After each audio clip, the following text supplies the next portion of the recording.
Hello students, দেখো simple pendulum বা সরল দোলক এটা ক্লাস 11 এর তোমাদের যে এসএইচএম বা সিম্পল হারমোনিক মোশন বা সরল দোল গতি আছে তার একটা ছোট্ট পাঠ। দেখো সিম্পল পেন্ডুলাম বা সরল দোলক জিনিসটা কি?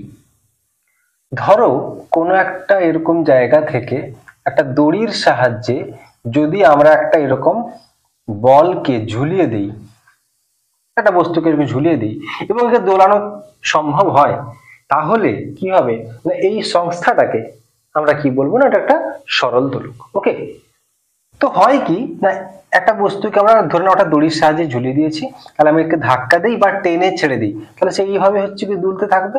তো এইটা কি হয় না সরল দোল গতির মতো সে দুলতে থাকে, মানে এর যে গতি হয় সেটা সরল দোল গতি হয়, যেটা আমরা পরে প্রমাণ করবো। এই ধরনের সংস্থাটিকে আমরা বলবো কি সরল দোলক। তো এখানে কি কি জিনিস আছে, একটা সুতো আছে যেটাকে আমরা কি ধরে নিচ্ছি না ভরহীন। এই যে সুতোটাকে আমরা কি ধরে নিচ্ছি না ভরহীন সুতো। আর এবং একে আরো ধরে নিচ্ছি যে অপ্রসার্য। অপ্রসার্য মানে কি না এই সুতোটা লেন্থে বেড়ে যাবে না বা ছোট হয়ে যাবে না, যেমন ছিল তেমন। এগুলো আমরা আগে থেকে ধরে নিচ্ছি, না হলে কিন্তু সম্ভব না, না হলে সেটা কিন্তু পেন্ডুলাম হবে না। তো এইগুলো ক্রাইটেরিয়া হচ্ছে কি তোমাকে বজায় রাখতে হবে। এবার কি হয়েছে না এই যে সুতোটা আমরা নিয়েছি এর একটা লেন্থ হচ্ছে গিয়ে থাকবে, যেটাকে সাধারণত আমরা কি না ক্যাপিটাল এল ধরছি। আর এই যে বস্তুটা নিচে একটা রেডিয়াস থাকবে, যেটাকে আমরা কি ধরি স্মল আর ধরে নিচ্ছি। ওকে, তো যদি স্মল আর ধরি, এখানে কি থাকে না কার্যকর দৈর্ঘ্য। তো যে কোনো অঙ্ক টঙ্ক যখন আমরা করবো সেখানে কি না মেনলি কার্যকর দৈর্ঘ্যটাই আমাদেরকে হচ্ছে কি নিতে হবে। কার্যকর দৈর্ঘ্য বা ইফেক্টিভ লেন্থ, ইফেক্টিভ লেন্থ এটাকে সাধারণত কি ধরা হয় না স্মল এল সমান ক্যাপিটাল এল প্লাস স্মল আর। বুঝতেই পারছো, সুতোর যে লেন্থ তার সঙ্গে ব্যাসার্ধকে যোগ করলে যা হবে সেটাই হচ্ছে আমাদের ইফেক্টিভ লেন্থ। ওকে, তো এবার আমাদের কাজ হচ্ছে গিয়ে এই যে ধরো পেন্ডুলামটাকে আমি কি এর যে গতি তাকে আমি কি বলছি না সরল দোলক। তো কখন হবে এটা না একে যখনই আমি হচ্ছে কি একটু দূরে সরিয়ে নিয়ে যাব বা এর যে স্থানের স্থানান্তরণ হবে সেটা কতটা না খুব বেশি যেন না হয়। আমি ধরে নিচ্ছি এরকম লাইন টেনে দিচ্ছি আপাতত।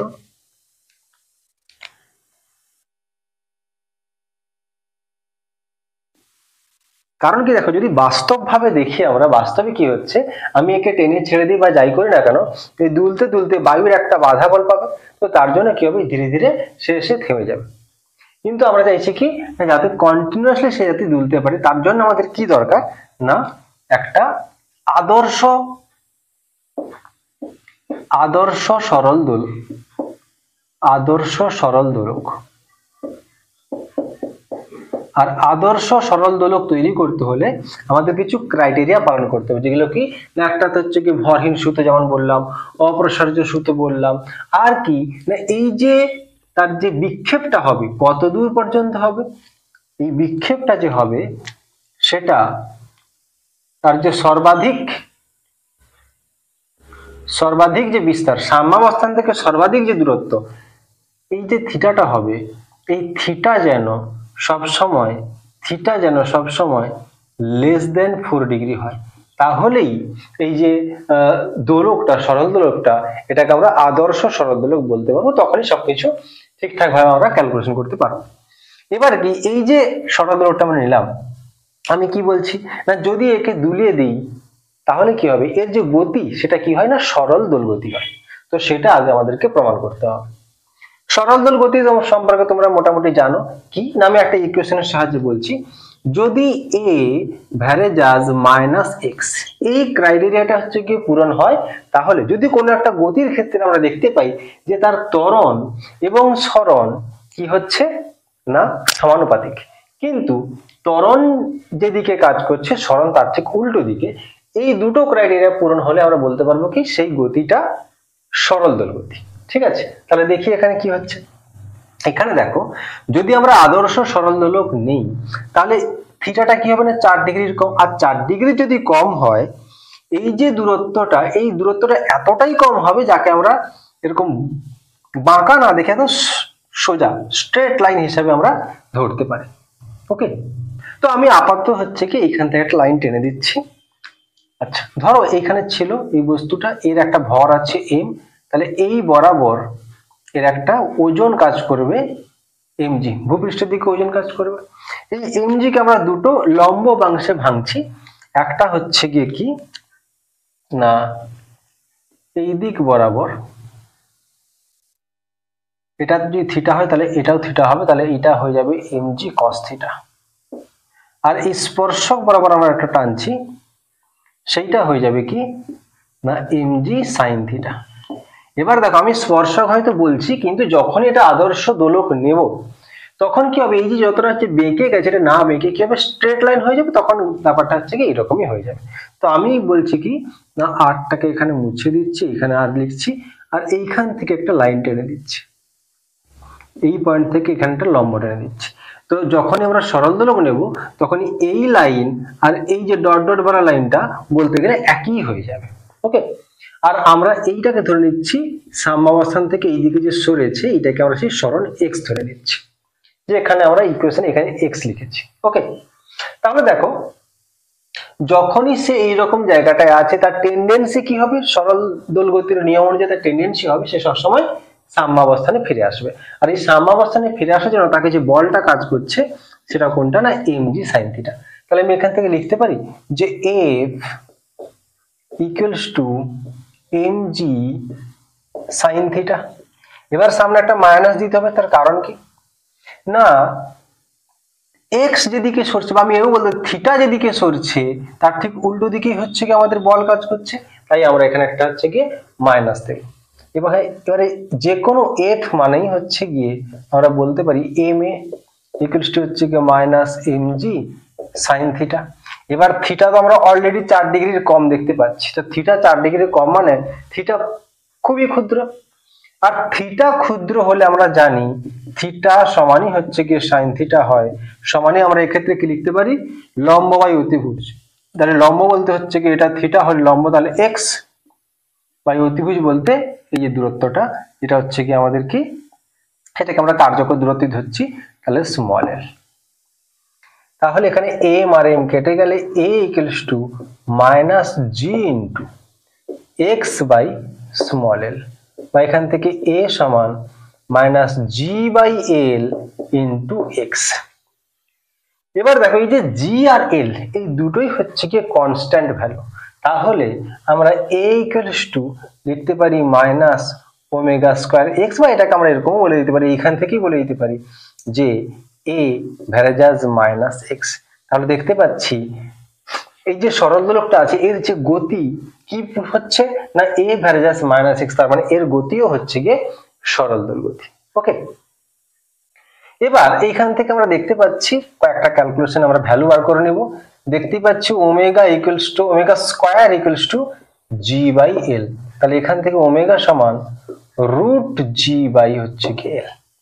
এখান থেকে আমরা আরো কয়েকটা জিনিস বার করে নিতে পারি সরল দোলক বা হচ্ছে কি পেন্ডুলামের ক্ষেত্রে। তো পেন্ডুলামের তাহলে টাইম পিরিয়ড বা পর্যায়কাল কত হবে, আমরা সূত্র জানি, টাইম পিরিয়ডের সূত্র হচ্ছে গিয়ে 2 পাই বাই ওমেগা, ওমেগার ভ্যালু বসাবো, যদি বসাই তাহলে কি দেখতে পাচ্ছি 2 pi into root G by এর মানে উল্টে যাবে, তাহলে রুট এল বাই জি। তাহলে এইটাই হচ্ছে গিয়ে আমাদের সরল দোলকের কি না টাইম পিরিয়ড বা পর্যায়কাল। আচ্ছা, সরল দোল গতির ক্ষেত্রে আমরা টোটাল যান্ত্রিক শক্তি, মোট যান্ত্রিক শক্তি ই সমান আমরা কি দেখেছিলাম না potential energy plus kinetic energy সমানই হয় half m omega square a square. Total energy সবসময় কনস্ট্যান্ট থাকে, এখানে এ ওমেগা এম সবই কনস্ট্যান্ট। তাহলে এবার যদি আমরা এখানে ভ্যালু বসাই তাহলে দেখতে পাচ্ছি কি হাফ এম ওমেগা স্কয়ার জায়গায় তাহলে কি বসবে জি বাই এল, তাহলে g by l into a square. বোঝা গেছে? তাহলে এই হচ্ছে কি আমাদের সরল দোলক সম্পর্কে প্রাথমিক কিছু কথা। তো তোমরা এটা স্ক্রিনশট নিয়ে নাও। সরল দোলগতি কিভাবে হচ্ছে a ভ্যারেজাস মাইনাস x এই ইকুয়েশনের সাহায্যে আমরা বুঝতে পারলাম যে হ্যাঁ তার গতি সরল দোলগতি হয়। আর কি দেখলাম না তার একটা কার্যকর দৈর্ঘ্য থাকে। আর কি দেখলাম না তার একটা টাইম পিরিয়ড থাকে। সেই যে টাইম পিরিয়ড তার ইকুয়েশন কি না t equals to 2 pi root l by g। এবার এই টাইম পিরিয়ডের সাহায্যে আমরা একটা কাজ করব কি না টাইম পিরিয়ডের সাহায্যে আমরা যে কোনো স্থানের উচ্চতা নির্ণয় করতে পারি। ওকে, আবার কোন স্থানের গভীরতাও নির্ণয় করতে পারি।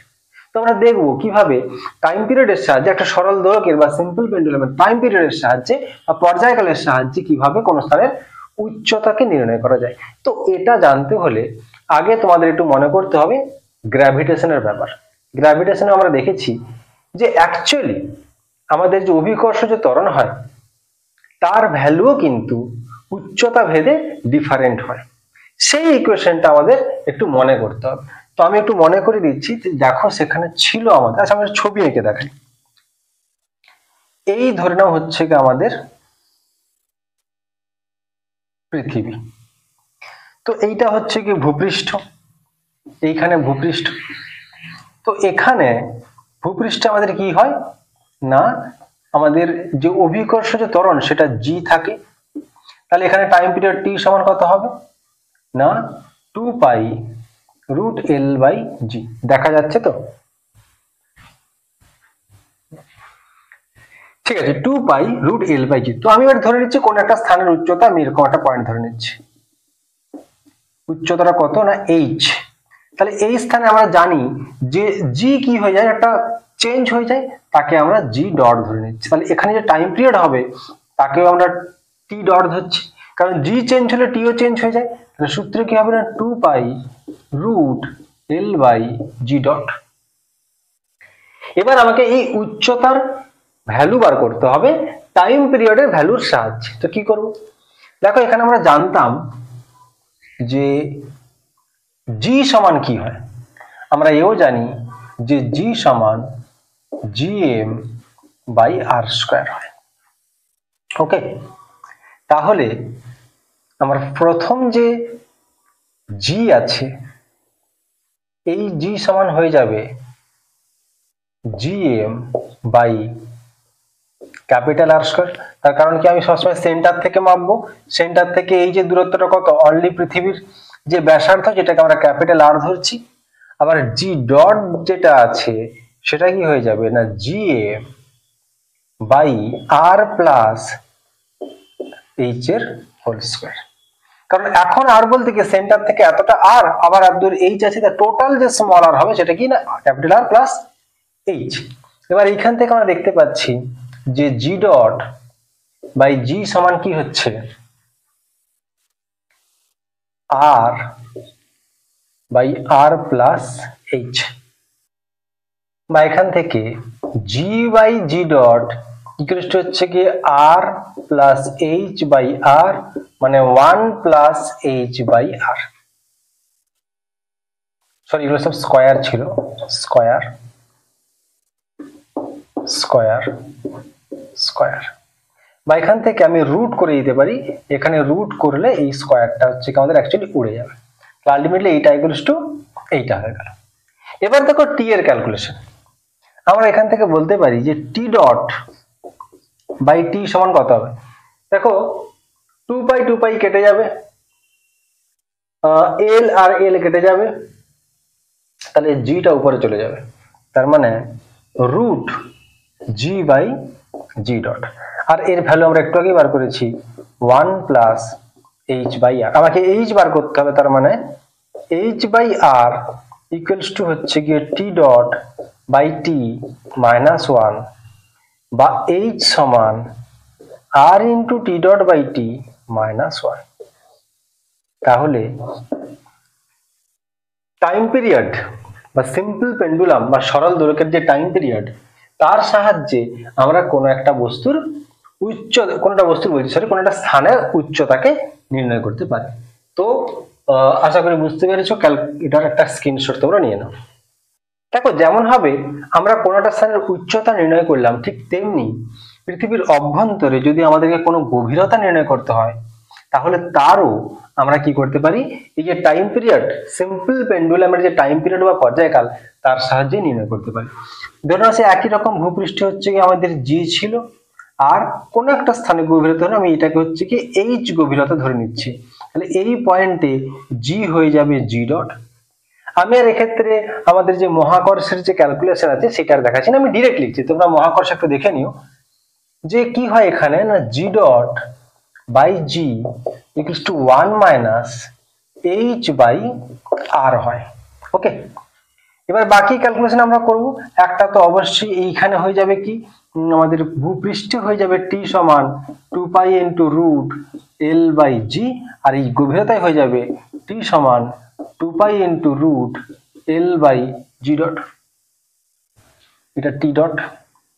তাহলে এখান থেকে টি বাই টি ডট সমান কত আসবে, t by t dot 2 by 2 by কেটে যাবে, এল এল তাহলে উপরে জি ডট চলে যাবে, তার মানে হবে কি রুট জি ডট বাই জি। ওকে, এবার দেখো আমাকে এই রুটটাকে উড়িয়ে দিতে হবে, তার মানে আমাকে একটা স্কয়ার এখানে দিতে হবে, এখানে একটা স্কয়ার দিতে হবে। তাহলে এখানে t square by t dot square equals to g dot by g, এর ভ্যালু আমরা জানি 1 মাইনাস এইচ বাই আর, বা h by r equals to t square by t dot square, না ভুল হলো, h by r 1 minus t square by t dot square, বা h সমান r into 1 minus t square by t dot square.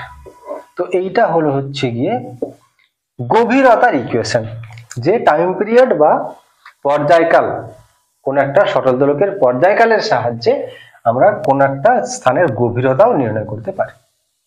ওকে, আশা করি বোঝা গেছে। তো দেখো আমাদের সরল দোলক সম্পর্কে মোটামুটি থিওরিটিক্যাল যা যা কনসেপ্ট আমাদের দরকার মোটামুটি আমরা জানলাম। সেখান থেকে যে সূত্রগুলো আমরা শিখলাম সেখানে আমি লিখে রেখেছি, যে একটা হচ্ছে গিয়ে t equals to 2 pi into root l by g, t হচ্ছে গিয়ে টাইম পিরিয়ড, বাকি এইচ আর এই এইচ যে আছে এটা হচ্ছে কি হাইট উচ্চতার জন্য যে আমরা সূত্র শিখেছি, আর গভীরতা নির্ণয়ের জন্য যে সূত্র শিখেছি, আর এটা হচ্ছে কি টোটাল শক্তি কোন একটা সরল দোলকের ক্ষেত্রে যখন তার দোলন হবে সেই সময় তার যে টোটাল শক্তির ভ্যালু আমরা এই সূত্রের সাহায্যে পাবো। আপাতত এই চারটা সূত্র আমরা মেনলি শিখেছি আর থিওরিটিক্যালি মোটামুটি জেনেছি। এবার কতটা আমরা জানলাম কতটা বুঝেছি কয়েকটা অঙ্কের সাহায্যে আমরা বুঝবো। এই অঙ্কগুলো তোমাদের মানে 11 এর জন্য খুবই কিন্তু গুরুত্বপূর্ণ। ওকে, তো দেখো বলছে, এটাকে আমি একটা কাজ করি,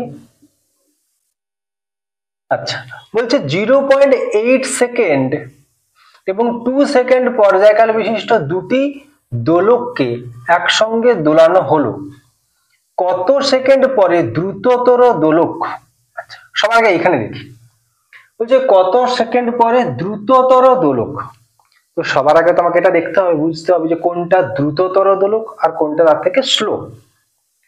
দেখো আমাদেরকে একটা টাইম পিরিয়ড বা একটা পর্যায়কাল দেওয়া আছে 1.8, একটা পর্যায়কাল দেওয়া আছে 1.8 সেকেন্ড, আর একটা পর্যায়কাল দেওয়া আছে 2 সেকেন্ড। আচ্ছা পর্যায়কাল মানে কি, কত সময়, যে সময় সে একটা পূর্ণ দোলন সম্পন্ন করছে। তো একজন 1.8 সেকেন্ডে একবার ফুল দোলন হয়ে যাচ্ছে, আরেকজন 2 সেকেন্ডে একটা ফুল দোলন পূর্ণ দোলন হচ্ছে, তাহলে সময় কার কম লাগছে, প্রথমেরটা, তাহলে সেই নিশ্চয়ই দ্রুততর। তাহলে আমরা এটা বুঝতে পারবো যে এটা হচ্ছে গিয়ে দ্রুততর দোলকের পর্যায়কাল। এবার কি বলেছে দেখি, বলছে দ্রুততর দোলক অপরটি অপেক্ষা কয়টি পূর্ণ দোলন, অপরটি অপেক্ষা একটি পূর্ণ দোলন বেশি সম্পন্ন করবে কি না কত সেকেন্ড পরে। আচ্ছা পরের কোশ্চেন আমরা পরে বলছি, আগে তো এটা পারবো। তো আমরা দেখতে পাচ্ছি তার পর্যায়কাল আমাকে দেওয়া আছে, আমি ধরে নিচ্ছি এই যে বলেছে না কত সেকেন্ড পরে, আমি ধরে নিচ্ছি টি,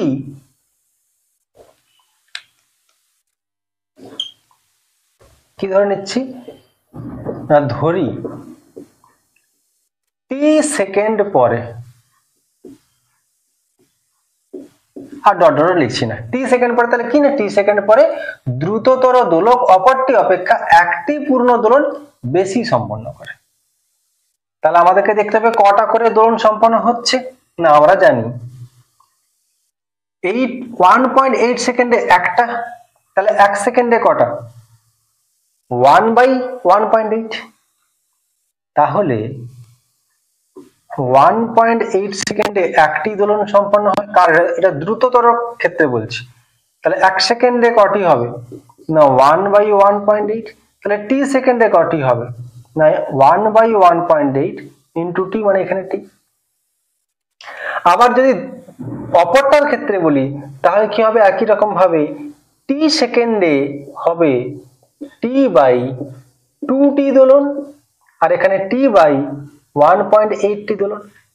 তাহলে আমাদেরকে বিয়োগ করে দিতে হবে দিলে, তার মানে t/1.8 যা হবে সেখান থেকে যদি t/2 বিয়োগ করি তাহলে 1 দেখতে পাবো, কারণ আমাকে বলেছে একটি পূর্ণ দোলন বেশি সম্পন্ন হবে। তাহলে এখান থেকে যদি আমি ক্যালকুলেশন করি, টি কে কমন নিয়ে নেই, তাহলে ক্যালকুলেশন করলে হবে টি কে যদি আমি কমন নেই তাহলে এখানে আমি নিয়ে নিচ্ছি 1.8, তাহলে এখানে যাবো 1, এখানে হয়ে যাবে 0.9 ইকুয়ালস টু 1। তাহলে এখানে হয়ে যাবে 0.1, তার মানে 0.1 into T equals two 1.8, point উঠে গেলে টি সমান হচ্ছে গিয়ে 18। তাহলে 18 সেকেন্ড পরে কি হবে? না দ্রুততর যে দোলকটা আছে সে একটি পূর্ণ দোলন বেশি সম্পন্ন করবে অপরটার থেকে। ওকে, নেক্সট কোশ্চেন কি বলেছে? ওই সময়ে দ্রুততর দোলক কটি পূর্ণ দোলন সম্পন্ন করবে? ওই সময় মানে কত? না 18 সেকেন্ড সময়। তো দেখতে পাচ্ছি 1.8 সেকেন্ড সময় একটা পূর্ণ দোলন সম্পন্ন করে, তাহলে 18 সেকেন্ডে কটা? না 18/1.8, তার মানে 10টি। তার মানে ওই সময়ে 10টি পূর্ণ দোলন সম্পন্ন হবে। চলো আমরা একটা অন্য ধরনের অঙ্ক দেখি। আচ্ছা, এটা আগে তোমরা দেখে নাও, না বুঝতে পারলে আমাকে বলো, আর পারলে স্ক্রিনশট নিয়ে নাও।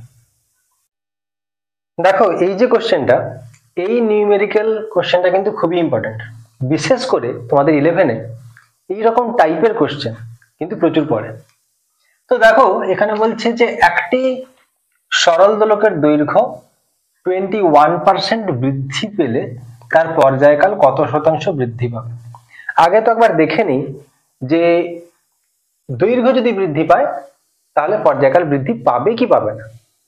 ইকুয়েশন দেখতে পাচ্ছি t equals two 2π root l/g। 2π তো এমনিতেই কনস্ট্যান্ট, বাকি পড়ে থাকলো g, সেটাও কনস্ট্যান্ট এখানে, তাহলে পড়ে থাকছে t ভ্যারেজাস রুট l। তো সমানুপাতিক আছে দেখতে পাচ্ছি, তার মানে l দৈর্ঘ্য যদি বাড়ে তাহলে t পর্যায়কালও বাড়বে। ওকে, আমরা ধরে নিচ্ছি যে প্রাথমিক যে দৈর্ঘ্য ছিল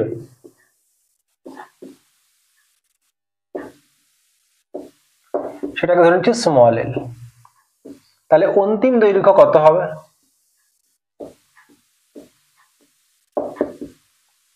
অন্তিম দৈর্ঘ্যকে আমরা কি ধরে নিচ্ছি? ধরে নাও l ডট সমান কত হবে? বলেছে 21% বেড়েছে, তাহলে হয়েছে কত? 121। তাহলে ছিল আগে l, তার 120। দেখো এটা শতকরার কোশ্চেন, শতকরা অঙ্ক করছি আমি, এটা আশা করি বুঝাবো না, শতকরা তোমরা শিখে এসেছো ছোটবেলায়। তার মানে হচ্ছে গিয়ে 1.21 ইন্টু l।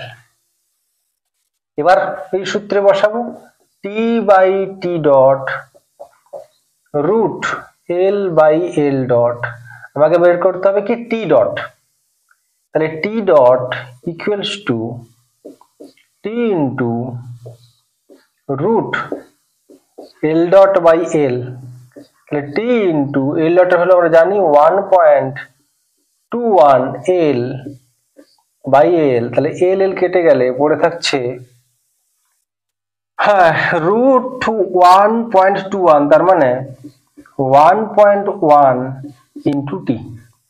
আমাকে বলেছে শতকরা কত বৃদ্ধি পাবে, তাহলে অন্তিমে কত হয়েছে? না টি ডট, আগে কত ছিল? না টি বাই টি ইন্টু 100 করলেই হচ্ছে কি পার্সেন্টেজ বেরিয়ে যাবে। তাহলে কত হয়েছে? টি ডটের ভ্যালু হচ্ছে কি আমরা জানি, দেখতে পাচ্ছ দাদু, হ্যাঁ ঠিক আছে, তো টি ডটের ভ্যালু আমরা দেখতে পাচ্ছি 1.1 into T minus T by T into 100। তাহলে দেখো এখানে হচ্ছে গিয়ে 0.1 টি, টি কেটে গেলে 0.1 ইন্টু 100, তার মানে 10%। তাহলে 10% হচ্ছে কি বৃদ্ধি পাবে বা 10% বৃদ্ধি পাবে কে না পর্যায়কাল। তো আজ আমাদের এই পর্যন্তই থাকবে। নেক্সট ভিডিওতে আমরা কি পড়বো, এসএইচএম এর যে ভিডিও দেবো নেক্সট, তাতে আমরা করব কি না সেকেন্ড দোলক সম্পর্কে পড়বো, আর পৃথিবীর মাঝ বরাবর যদি সুড়ঙ্গ তৈরি হয় তো সেখানে কি ধরনের কি গতি হবে সেগুলো আমরা দেখবো। তো মন দিয়ে পড়াশোনা করতে থাকো। Thank you so much.